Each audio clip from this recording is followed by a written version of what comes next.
రాధా మనోహర్ దాస్ గారికి ఎంతైతే నాలెడ్జ్ ఉందో అందులో పొరపాటున 1% నాలెడ్జ్ ఉన్నా కూడా జోసెఫ్ అనేవాడు ఇండియాలో 80% ఉన్నాడు.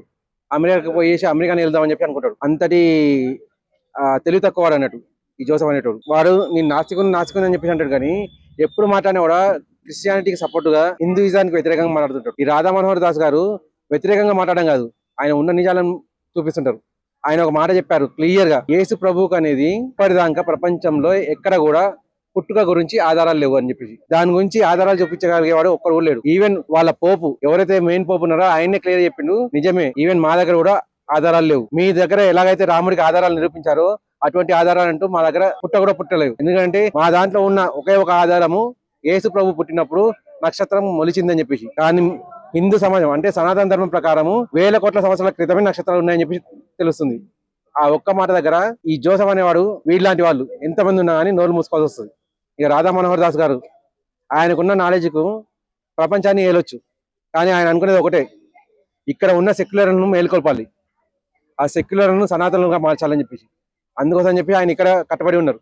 లేకపోతే ఆయన ఆధ్యాత్మికంగా వెళ్ళిపోవాలనుకుంటే ఎప్పుడో మహాయోగ అయ్యేవాళ్ళు. ఆయన గురించి మాట్లాడినంత నాలెడ్జ్ ఈ జోసెఫ్ కాదు. జోసెఫ్ గురించి చెప్పదలుచుకుంది ఒకటే, మీకు పొరపాటున ఏమైనా కావాలి అనుకుంటే, మీకు నచ్చకపోయినా కూడా ఒక వారం రోజులు రాధా మనోహర్ దాస్ తోటి వెంట తిరగండి. ఆయన తినే ఆహార ఎక్కువ వద్దు, ఆయన తినే ఆహారపు అలవాట్లు వారం రోజులు పాటించండి, మీకు అర్థమైపోతుంది మనిషి అనేది ఇంత సాత్వికంగా ఉండాలని చెప్పేసి. అయితే ఆ మీటింగ్ లోపల ఆయన గలీజ్ మాట్లాడుతూ వల్గర్ గా మాట్లాడుతూ ఇది మొత్తం నేను పవన్ కళ్యాణ్ దగ్గర నేర్చుకున్నాను అని చెప్పడం అయితే జరిగింది. సో అది ఎంతవరకు కాకుండా ఫస్ట్ ఆఫ్ ఆల్ వీళ్ళందరికీ వచ్చింది ఒకటేనండి, విషయ జ్ఞానం అని చెప్పేసి ఉండదు.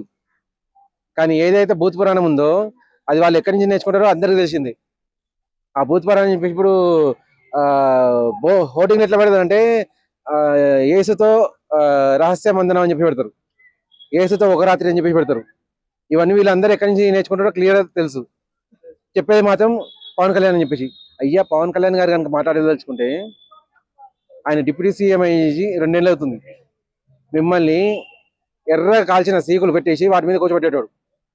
అవన్నీ మానేసి నాకు రాష్ట్ర అభివృద్ధి ముఖ్యం, రాష్ట్ర ప్రజలు.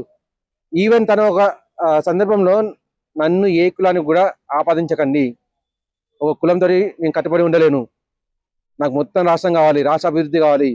ఈ రాష్ట్రమే కాదు పక్క రాష్ట్రం కూడా నాదే, ఈ దేశం మొత్తం నాదే, దేశంలో హిందువులు సనాతనులు ఎక్కడ ఉన్నా కూడా నేను ఖచ్చితంగా వాళ్ళ కోసం పాటుపడతానని చెప్పి అన్నాడు. మరి అదే జోసెఫ్ ఈ మాటను నేర్చుకుంటావా, ఈ మాట అనగలుగుతావా? ఇది మాత్రం అక్కర్లేదు. కానీ పొరపాటున ఆయన ఎంత ముందు 2 నెలల క్రితం ఎప్పుడో ఒక మాట జారి ఉంటాడు, ఆ మాట పట్టుకొని పవన్ కళ్యాణ్ నేర్పించాడని చెప్పి అంటావా? నీ తెలివి ఎంత, ఆయన తెలివి ఎక్కడ? నీ బుద్ధి ఎక్కడ, ఆయన బుద్ధి ఎక్కడ? ఆయన ఒక ఊరికి రోడ్డు లేదంటే తన సొంత డబ్బును ఖర్చు పెట్టిండు. నువ్వు కనీసం మీ వీధిలోనన్నా ఎవరికన్నా సొంతగా ఒక వెహికల్ కొనిచ్చినావా? సొంతగా పోనీ ఒక ఇంటికి కూర అనే విషయం ఒక నెల సరుకులు ఇప్పించినావా? ఆ బుద్ధి మాత్రం రాదు. పవన్ కళ్యాణ్ నేర్పించాడని చెప్పి ఒక స్టేట్మెంట్ ఇచ్చేసి ఫేమస్ అయిపోతామని చెప్పి చూస్తున్నారు. మీ బుద్ధి అనేది ఏంటిదో ప్రజలకు అందరికీ తెలుసు. సో పవన్ కళ్యాణ్ పేరు వాడుకోవడం చెప్పి మానేయండి. Thank you.